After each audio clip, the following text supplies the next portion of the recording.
Welcome to Baldhead Bible Podcast, making the Bible come to life, featuring the expositive story preaching of Dr. John Katzian. Daniel was bowing before mighty King Nebuchadnezzar. And I think Daniel wasn't there alone. Remember, Arioch, the head of the guards, brought him in, but I also think he brought with him his three friends, Shadrach, Meshach, and Abednego.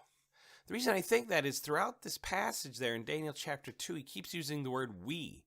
We will tell you now the interpretation. We will tell you what the dream is. I don't think he was there by himself. I think he had his friends, but Yahweh, the God of all gods, the King of all kings, had given the dream in a vision to Daniel, and he was the one who was supposed to tell King Nebuchadnezzar.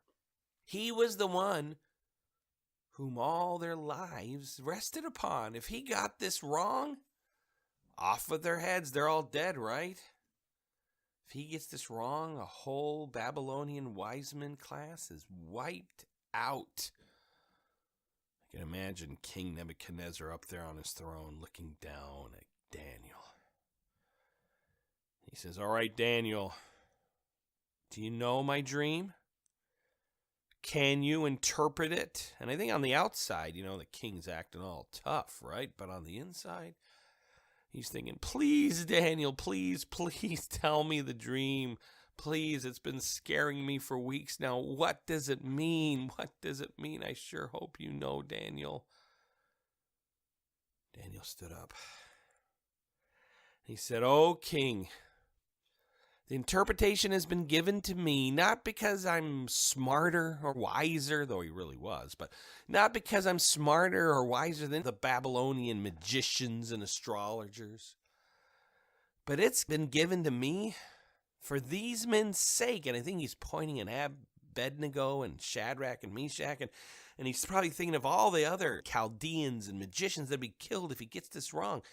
But this dream, he says there in verse 30, has been given to me for these men's sake, and that you might know the thoughts of your heart, the thoughts in your head, O king.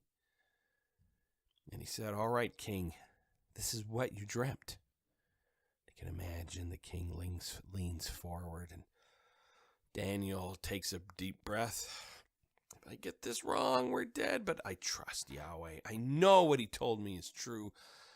And he speaks forward. He says, "King, what you saw was a great image, a splendorous image, an awesome image." He keeps using these words of splendor and majestic. Now, when you think of the word image, you can also think of this big, huge statue that stood before you, and King Nebuchadnezzar, you were looking up at it, and you saw that its head was of beautiful gold. And then you look down, and its arms and chest were of silver, a beautiful silver. And then you saw that its middle part and its stomach and its thighs were of bronze. Then you look down and you saw that its legs were made out of iron. And then you saw its feet. And its feet were made of a mixture of bronze and iron. And they looked a little wobbly. This is the oddest statue in the world. Bronze on top of iron, and gold all the way at the top of the head, and silver. But those feet, they don't look too strong. And then, king, you saw a stone that was hewn, as it says, without hands. And I can imagine, king, you saw the stone start to roll towards this image, the statue, and it hit the feet of the statue. And those wobbly feet, the ones made out of iron and bronze, they broke. Down came this image. Down came this statue, and it all... I can imagine Daniel threw in some noises. It all fell apart, and broke into little pieces, and then a wind blew, and the whole statue, that whole image, was blown away like the chaff in the wind. when you separate grain from its stalk, all that stuff you don't need, whoosh, it's gone. So is the statue. And then, King, this stone, it began to grow and grow and grow until it became a mountain, and this mountain filled the whole earth. And that's your dream, King. That's what you saw. I can imagine King Nebuchadnezzar, his jaw dropped on the ground.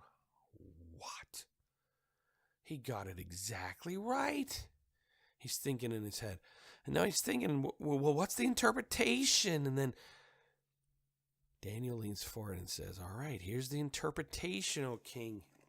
Here's what this dream means. And he says, it's most important, he says in verse 37, he says, for the God of heaven, he right away gives all the glory to Yahweh, the God of heaven. He says, you, O king, are a king of kings, but you know who's given you all this wealth and all this splendor and all this power? It's God. And specifically, it's the God of heaven. And he says there in verse 37, he has given you a kingdom, power, strength, and glory. And you're that head of this statue, of this image. You're that gold head. And you're going to rule. And you're going to rule in power and majesty. But then after you, there's going to come another kingdom, a little more inferior. Gold is awesome, and silver is awesome too, but not as fancy as gold. And so, there's going to come this other kingdom that's going to rise up. And then a third kingdom after that is going to rise up, represented by the bronze, and it's going to rule over all the earth. And then finally a fourth kingdom, strong as iron, and it's going to be one of the largest kingdoms ever. And it's going to shatter in pieces, it says there in verse 40, everything. And like iron that crushes, that kingdom will break in pieces and crush all the others. And then finally after that will come another kingdom made up a little bit of the iron and a little bit of the bronze. But one day, in the days when those kings are all set up and ready to go, one day the God of heaven, he's going to set up a kingdom which shall never be destroyed, and the kingdom shall not be left to other people. It shall break in pieces and consume all these kingdoms, and it shall stand forever.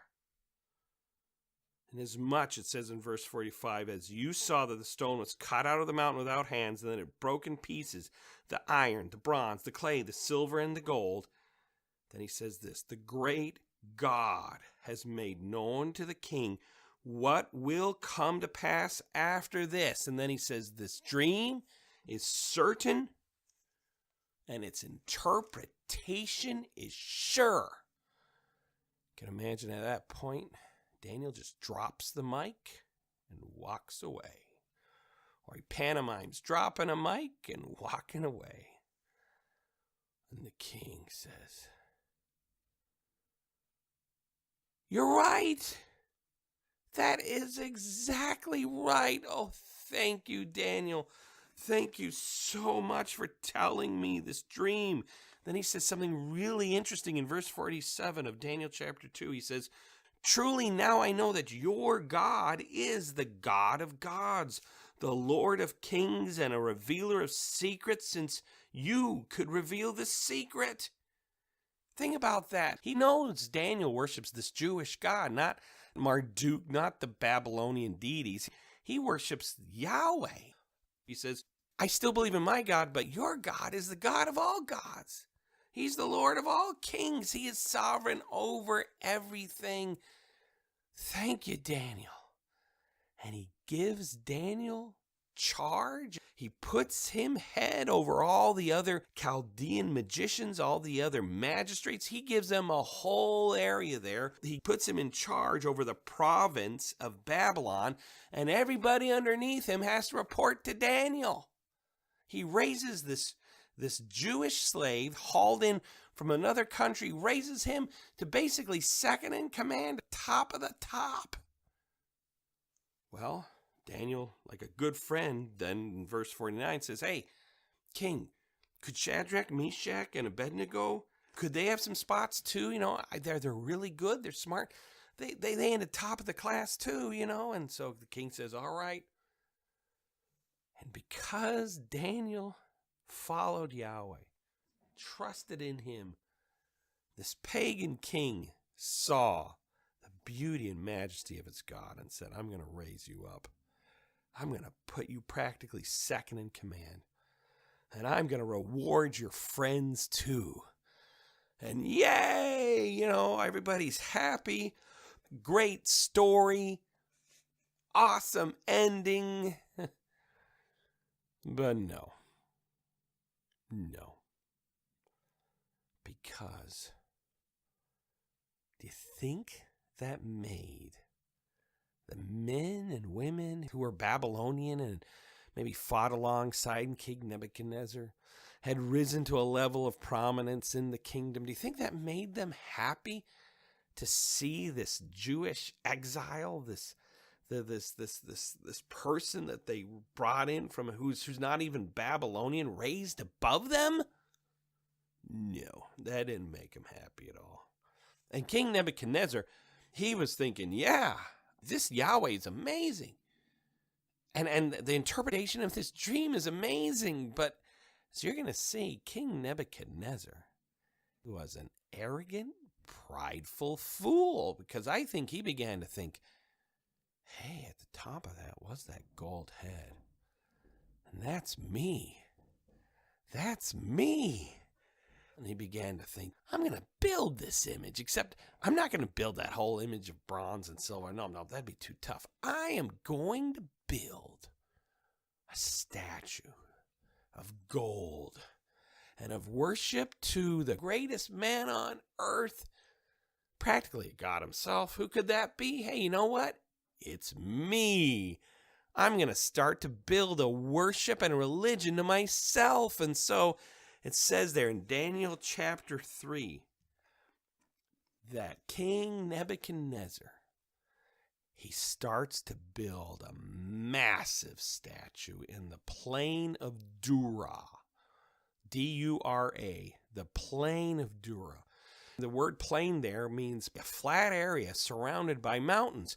And they have found this flat area with this big base made out of stone right next to Babylon. And they think this might have been it. So imagine a wide open space for miles flat, surrounded by mountains, and maybe you see off in the distance the city of Babylon.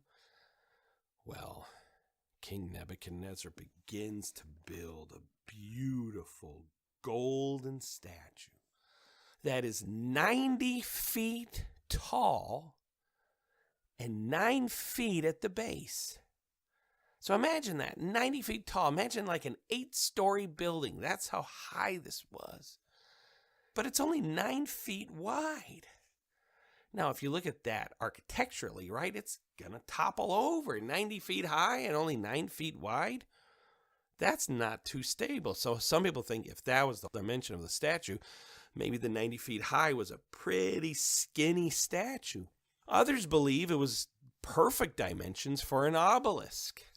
And they think that maybe King Nebuchadnezzar was influenced by the obelisks he saw in Egypt, and maybe he inscribed all his glorious deeds on this obelisk.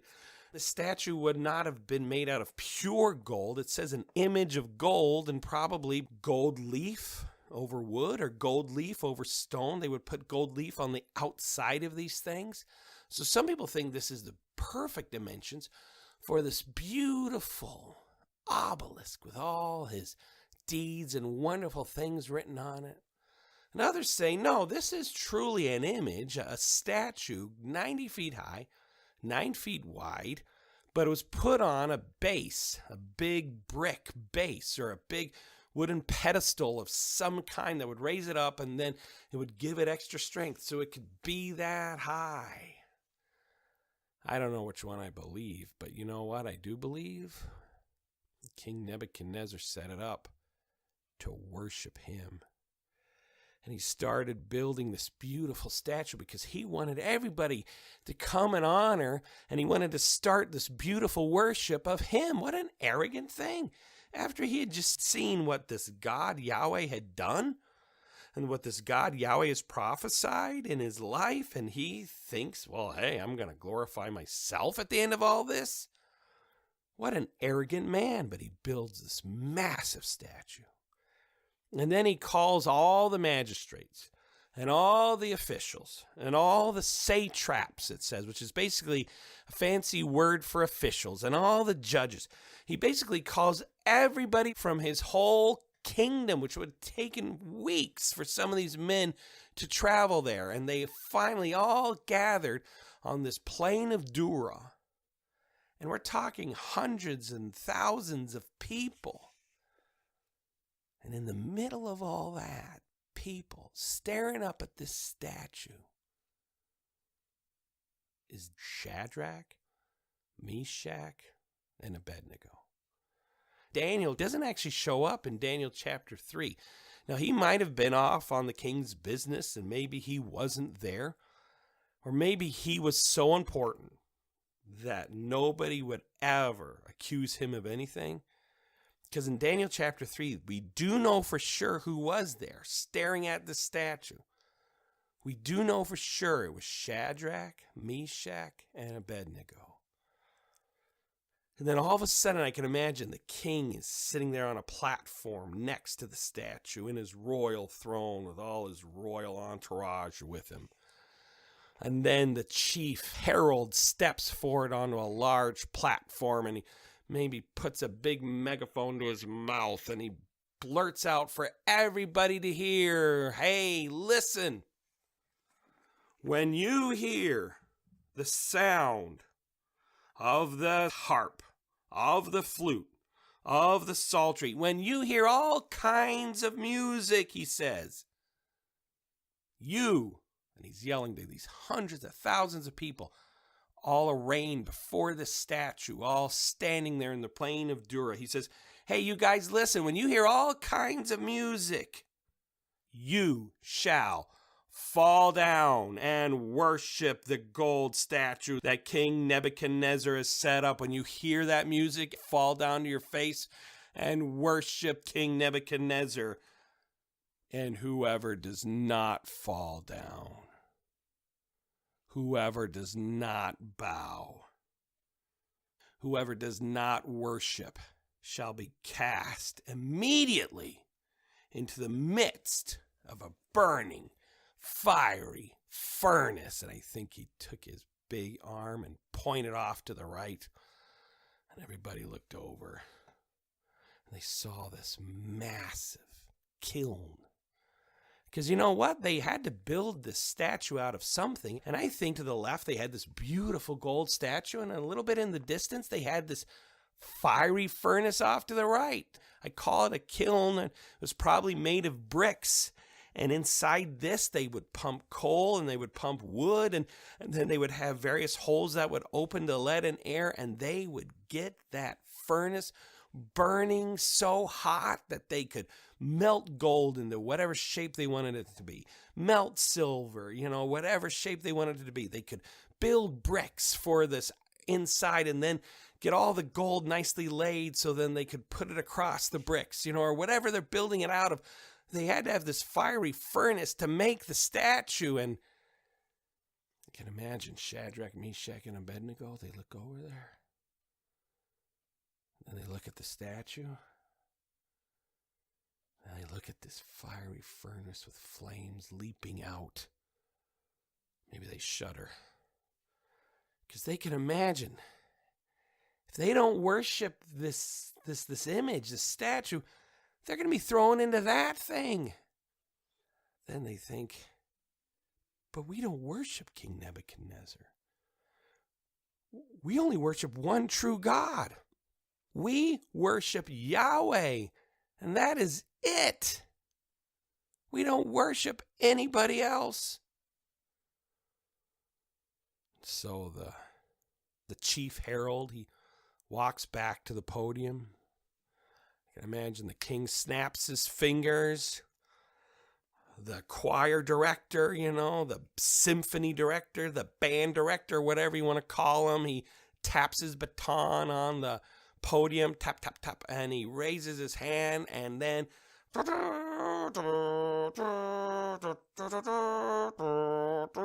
the psaltery starts, the harp, the flute, the horns, they all start playing, and all kinds of music. In comes a guitar, in comes a banjo, in comes whatever it happens to be that they were playing. It says lyre there. It's like a plucked instrument, not with a pick, but with your fingers.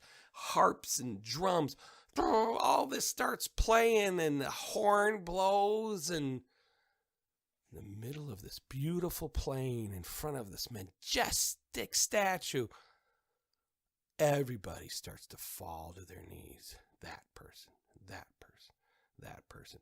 In unison, they all fall to their knees to bow and worship this beautiful statue. And if you looked out across all this plain, King Nebuchadnezzar must have been very proud. They were all worshiping him. Look at him. They're all bowed down. Maybe he's too busy smiling about himself, looking at the beautiful statue, hearing all that beautiful music. He's too busy to notice. Way off in the distance, 3 men are not bowing. They're standing up. They haven't bowed at all. I can imagine somebody's next to him. Hey, guys, they're playing the music. You're supposed to bow. Bow, get down here, get down here. You're going to get in trouble. Get down here. Can't you hear the music? Somebody else says, it sounds horrible. Do you hear that French horn? My goodness, it's bad. Come on. And then the harmonica, what are they thinking? Who puts a harmonica and a French horn together? Hey, get down here. Bow. I can imagine Shadrach, Meshach, and Abednego are like, no way. We're not bowing. So the music stops and everybody stands up, and maybe Shadrach, Meshach, and Abednego are looking around and, hey, we're still alive. We didn't bow down. We remained true to our God. Because remember, I said last week, the one thing you can learn from Daniel, resolve in your heart to not worship any other God but Yahweh. And in our modern context, if you know the Lord is your Savior, you should not worship any other God but Jesus.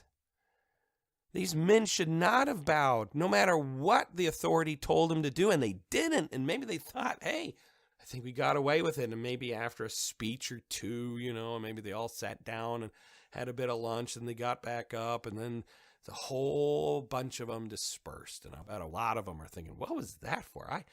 I came all the way from Egypt for that. I came all the way from Macedonia for that. What in the world was that about? Maybe Shadrach, Meshach, and Abednego went back. Maybe Daniel was there and he was with that whole entourage and he didn't bow at all. And maybe the king was like, he interprets dreams pretty good. I'm not going to hold him accountable. Or like I said, maybe he wasn't there at all. But I do know with Shadrach, Meshach, and Abednego, somebody did see him. Some people did see that Shadrach, Meshach, and Abednego did not bow. Remember, like I said earlier, do you think the Babylonians were happy that these Jewish exiles were raised above them, put in charge over them? Do you think that made them happy? No, and there were men in that court who were looking for ways to bring them down. And maybe they thought it's too early to take out Daniel. He's got too much power. I better not touch him. King Nebuchadnezzar loves him, but we can take out his 3 lackeys, is probably what they called them. The 3 other Jews, we can take them down. You know what? They didn't bow. Let's go tell the king. Shadrach, Meshach, and Abednego didn't bow. And like little snitches, they all ran to the king. It says there in Daniel chapter 3. And they said, "Oh, king, live forever. Hey, when you made that rule that everybody should bow when they heard that awesome music? Remember that, king?" And the king's like, "Yeah, I made that decree. And it's funny, in Daniel chapter 3, they keep repeating, when the lyre, the psaltery, all kinds of music. When the lyre, the psaltery, all kinds of music. When the horns play, all kinds of music. When all this music plays, I think it was a pretty important thing to King Nebuchadnezzar. When the music plays, bow. Yeah, what about it? Well, these men say, King, there were some who didn't bow. King Nebuchadnezzar stood up. What? Remember, he's a prideful, arrogant, know-it-all who thinks he's the most powerful man in the world. 3 men didn't bow to me. Who were they? And these men, they're rubbing their hands together. Yes, we got them. It was those Jews, and he specifically calls them out. In verse 12 of chapter 3, there are certain Jews whom you've set over provinces. They've got power in your kingdom. But those Jews, they didn't bow. King Nebuchadnezzar was like, who was it? And they're like, yes, we got them. They were Shadrach, Meshach, and Abednego. And the king, it says in Daniel chapter 3, the king became enraged. He was so furious. He was so angry. He says, bring them to me right now. It says the countenance of his face so completely changed. He was furious. And in comes Shadrach, Meshach, and Abednego. And I can imagine they're throwing down in front of the king. Their arms are tied. And the men who told on them, they are thinking, hey, we've got him now. King maybe makes him stand up and says, is it true you didn't bow? And I think it's because he knew all the good things he'd done for them with Daniel. Maybe he was a little afraid of Daniel. I don't know. But he says, okay, I'm going to give you one chance. One chance, Shadrach, Meshach, and Abednego. When you hear that music play, I want you to bow down before my statue. Bow down and worship me. Think about it. If you guys don't bow before me, I'm going to throw you into that fiery furnace. And, it's painful in there. It's hot. You're going to burn. Shadrach and Meshach and Abednego, they shake their head and they say, we're not afraid, King. We serve the one true God. And we know that if you throw us into that fiery furnace, that God, Yahweh, he'll rescue us. He'll protect us. And the king thinks, oh, yeah. And I can imagine the king says to them, no one stands before me. Who is the God who will deliver you from my hands? You should shudder and be afraid of me. I'm the most powerful man on this planet. Nothing's going to protect you in there. I can do what I want. Then Shadrach, Meshach, and Abednego say, we can't bow before you. We only have one God, Yahweh. And Yahweh is whom we serve. And he is able to deliver us from that fiery furnace. And he can deliver us from your hand. Then Shadrach, Meshach, and Abednego say something really interesting. They say, you know what, King? If our God chooses not to save us from the fiery furnace, King, let it be known to you, O King, that we do not serve your gods, nor will we worship the gold image which you have set up. I think our God is going to rescue us out of your hand, out of that fiery furnace. But if not, I'd rather worship Yahweh. I'd rather do what is right.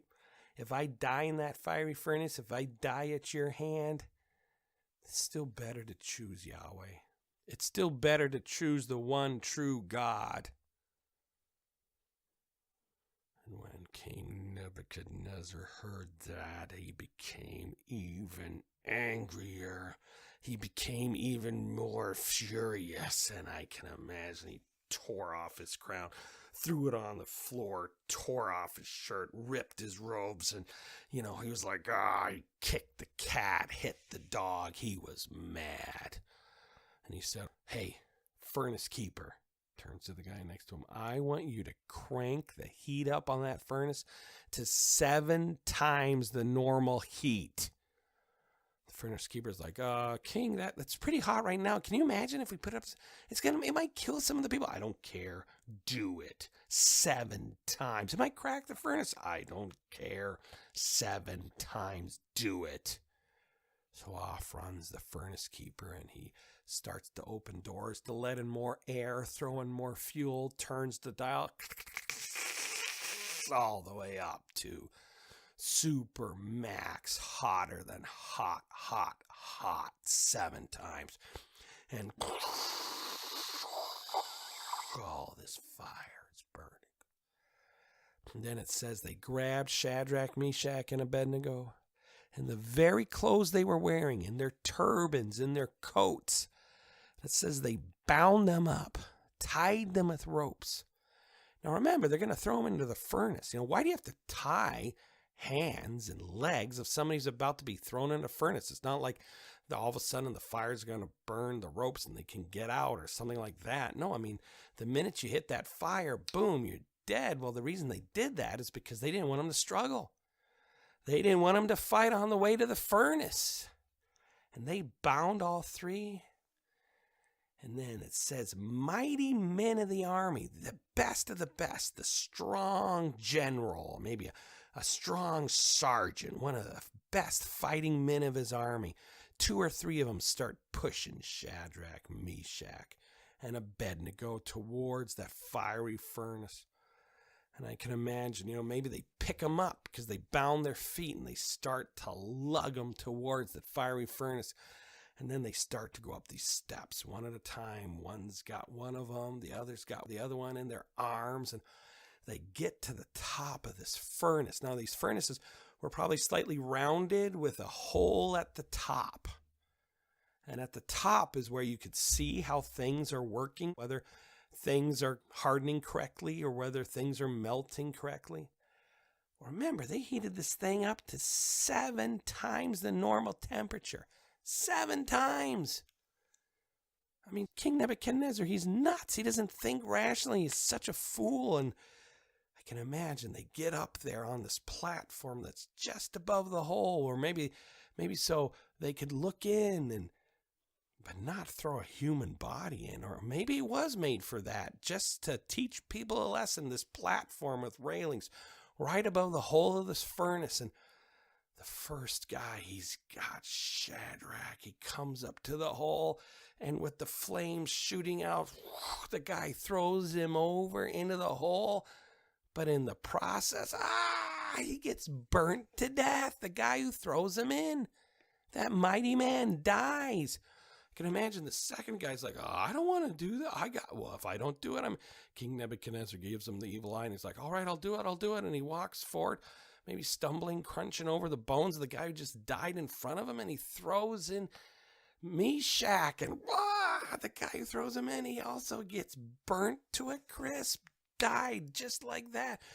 And then the third guy, he's got Abednego, and he's like, this is nuts. I'm not doing it, no. And he's like, all right, he maybe takes a running leap. Maybe if I can do this really fast, he runs to the edge of the platform, chucks him over, and then burnt to death.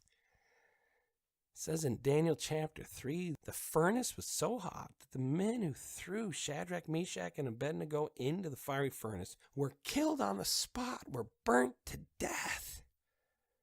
That's how hot it was. Maybe King Nebuchadnezzar's thinking, well, let's elevate that platform a little.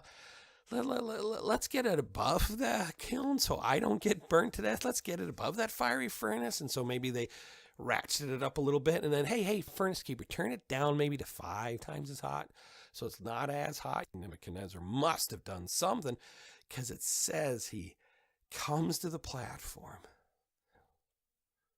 King Nebuchadnezzar looks in. He looks down into the fiery furnace. He's probably got a wicked grin on his face. He's thinking, I'm going to see those arrogant Jews being burnt to death, screaming alive. I'm going to see their bodies burnt to a crisp. And when King Nebuchadnezzar looks down, into the fiery furnace, he sees something that would take his breath away. You know what he saw? Well, if you come back next week, we will find out what King Nebuchadnezzar saw. And again, if you want to read ahead, it's in Daniel chapter 3. But I do want to say this. The one thing we can learn from this week's story is Yahweh, God, Jesus is the one true God, the only God. All the other gods you hear about are just fake little gods that don't even compare to the one true God. And I just want to encourage you that sometimes if you wonder, is your God real? Your God is sovereign over all the affairs of this world. And be encouraged, no matter what the politics of the world look like, no matter what your day-to-day life looks like, God is sovereign. He's in control. If you claim Jesus as your Savior and say, I am putting my hope and trust in him and I am following him the rest of my days, if you've focused your life on Jesus, don't worry. I don't care what sickness you're facing. I don't care what financial mountains that seem ahead of you. I don't care what huge anxiety and fear. You can trust that God is sovereign. And though things look out of control, he is working on your behalf, just like he's working on behalf of Daniel, Shadrach, Meshach, and Abednego.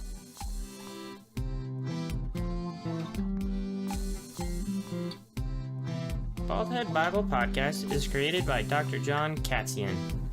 Music composed and performed by Elijah Katzian. Edited by Lincoln Katzian. If you would like to listen to more Baldhead Bible Podcast, please subscribe. New episodes added every week.